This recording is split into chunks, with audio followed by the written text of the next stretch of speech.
Hi everyone, welcome back to my channel.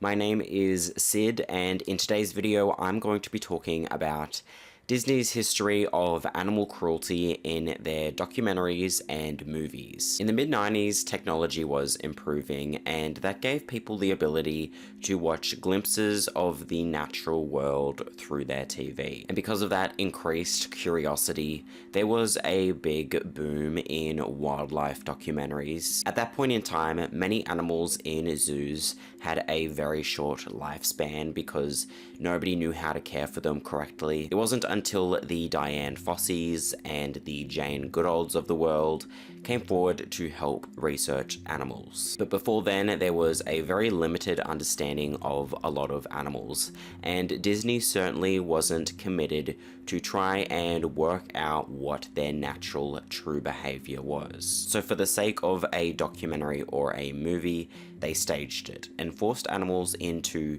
unnatural, dangerous, and deadly situations. And the animals that are used in scripted entertainment are usually overseen by the American Humane Society, which doles out the "no animals were harmed" stamps of approval. But even then, those can be kind of iffy. But an avenue for animals in entertainment where the "no animals were harmed" stamp of approval isn't recommended is in wildlife documentaries that are presented as unscripted. And that sort of thing isn't a thing of the past, which keeps the people who breed these animals into existence in business. And usually those kinds of animals aren't kept in the best conditions or treated very well either. Other than Disney, many production crews have used and still use tame exotic animals in their wildlife documentaries. Whether it be a male cougar presented as a female with cubs, or a tame bear presented as a wild bear who needed rescue. That sort of thing is far from specific to Disney. Misrepresenting animals in documentaries is far from the worst thing ever, but what Disney did to their animals in their documentaries is the worst thing ever. But first, let me tell you about the best thing ever.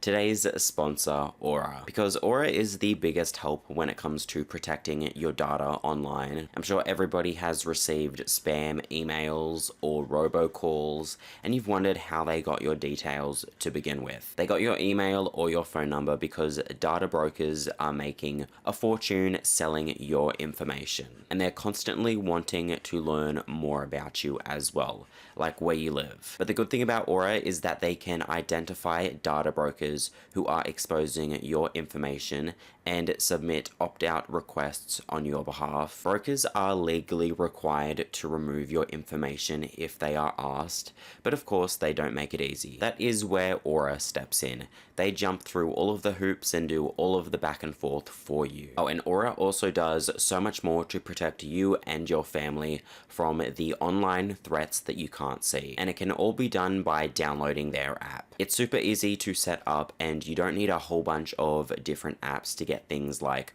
parental controls, antivirus, a VPN, password management, identity theft, insurance, and much more. It's all in the one place, and you get everything at one affordable price. You can either let people continue to exploit and profit off your private information, or you can go to aura.com/sid to get a 2-week free trial.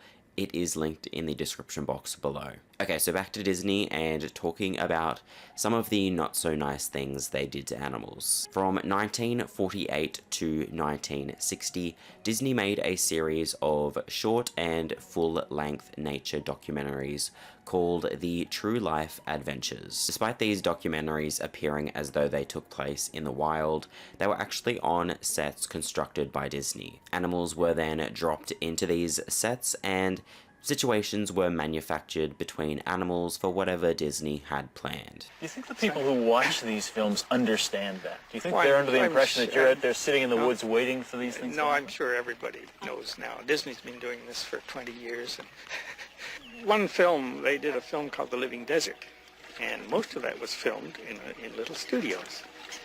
And they built all the interiors and then put mice and rattlesnakes and everything in their little sets and to do the things they wanted. They had a nice moonlight sequence in that. Well, that was all shot in the daylight studio lights with blue lights to look like moonlight. In the true life documentary White Wilderness, Disney sent a polar bear tumbling down a hill on a set. The fifth installment to their series, they decided to label True Life Fantasy instead. That installment was about a squirrel named Perry. For only that one, they were a lot more honest about the false elements because it was also loosely based on a book. The movie was told in a documentary format with commentary from a narrator which looked into the lives of Perry the squirrel as well as a male squirrel named Porro. They would routinely get chased by predators like eagles, martens, and bobcats, and always they would just narrowly escape capture. But sometimes they did get caught. It would sometimes show the squirrel very much getting caught and attacked by the predator, but then it would quickly cut to a scene of the squirrel running away. And it seems like the purpose of one scene was to actually let the marten catch the squirrel.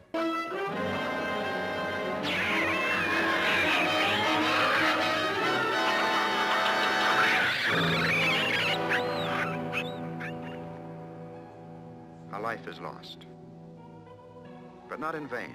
The marten now can feed her young. So it wasn't a surprise when I found out that they went through a number of squirrels to make that movie happen.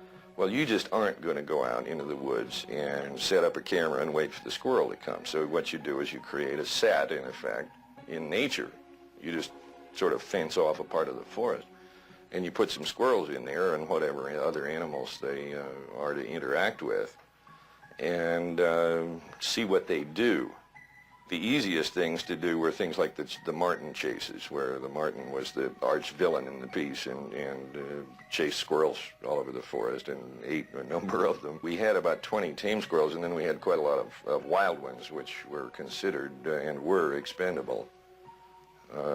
So Perry was a composite. Perry was a number of different squirrels.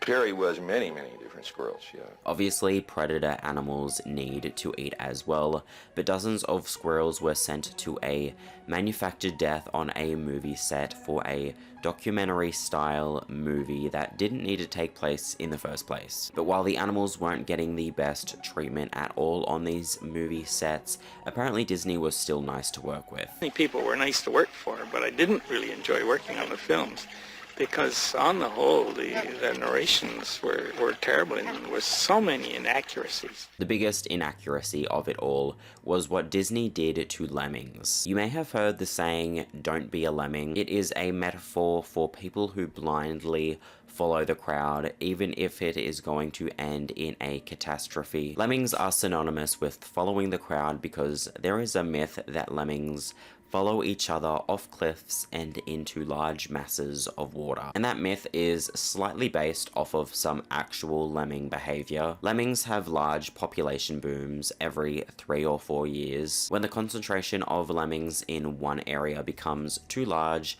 a group of lemmings will set out to find a new home. Lemmings can swim, so if they do encounter a lake or a river, they may try to cross it. Perhaps while doing that, some of them may die, but they don't deliberately jump into water to drown themselves. In lemming years, the masses of exhausted lemmings fall victim to disease and the dangerous crossing of rivers and lakes.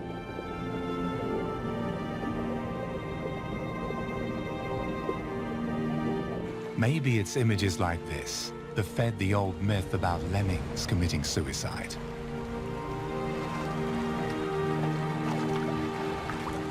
But the truth is simpler than that. It's just a tough environment, and circumstances take their toll. In the 2005 Disney movie Chicken Little, lemmings are shown mindlessly following each other, jumping off a park bench. But unable to find a cliff, they instead began throwing themselves from the nearest park bench. That scene is, of course, just supposed to be funny and not supposed to be an accurate representation of genuine lemming behavior. But there actually was a time when Disney did portray that behavior as genuine lemming behavior. In White Wilderness, they depicted hundreds of lemmings jumping off cliffs and plunging into water. They reach the final precipice. This is the last chance to turn back.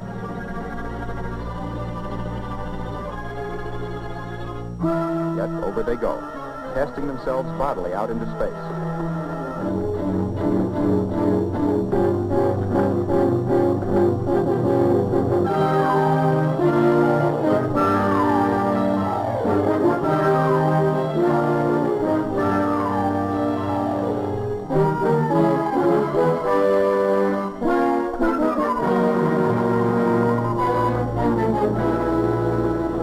Others find the beaches by roundabout ways, and they too plunge into the waves. It's not given to man to understand all of nature's mysteries, but as nearly as he can surmise, it would appear that the lemmings consider this body of water just another lake. And if it's a lake, then it must have a farther shore, and so they strike out boldly. Quite a number of people at the time found that to be pretty interesting television and animal behavior, and Disney even got an Oscar for it. The winner is White Wilderness, Ben Sharpstein. But several years later, the credibility of that documentary was called into question. More studies were done on lemmings, and it was quickly determined that they do not do the behavior that Disney depicted. Western Canadian lemmings, where White Wilderness was supposed to have taken place, don't even migrate. People who were involved in making the documentary spoke out about how it was really made, and anyone who takes a closer look at the film can see that most of the lemmings are sliding down the cliffside, not voluntarily charging off it into the water. Even though Roy Disney, the nephew of Walt Disney, said that that sort of thing does in fact happen, but they don't know where, so they decided to stage it. Do you remember the Lemmings sequence? Yes, I do. Can you recreate it for us? Well, the lemmings, of course, you know, have this thing about overbreeding every now and then on some sort of a 7-year cycle or something and rushing off to commit suicide, quote unquote. And as I recall, they did stage some of that, because that is the thing that happens once every 7 years, and probably you don't know where. The way they recreated this supposed event was pretty shocking. The filmmakers paid Inuit children to catch lemmings for them in Manitoba, Canada, for 25 cents apiece. After catching hundreds of them, they transported them over 600 miles to Calgary in Alberta, Canada, where the lemmings are not native to. So there were a couple of different methods used to force the lemmings over the cliffs and into the water. The careful editing and tight camera angles hid the turntable at the top of the cliff that would propel the lemmings over the edge. In other scenes where it appears as though the lemmings jumped off the cliffs or ran into the water of their own free will, production crew actually chased or scared the lemmings into the water or off the cliff. At the end of the segment, it said that the lemmings were floating off into the sea. But gradually, strength wanes. Determination ebbs away. And soon the Arctic Sea is dotted with tiny, bobbing bodies.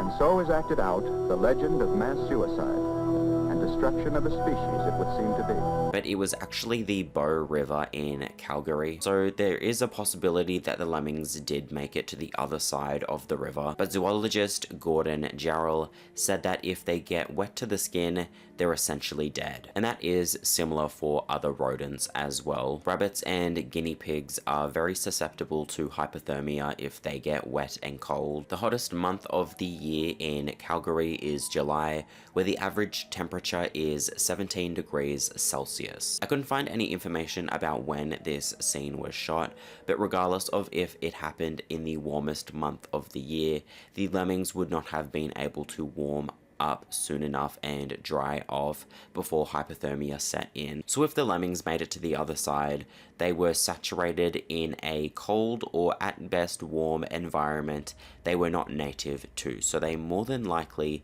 died shortly after reaching the land. But Roy Disney says they probably would have died anyways. That doesn't go beyond the line between recreation and cruelty or misrepresentation? It's on the edge of it, yeah. There's no question about that.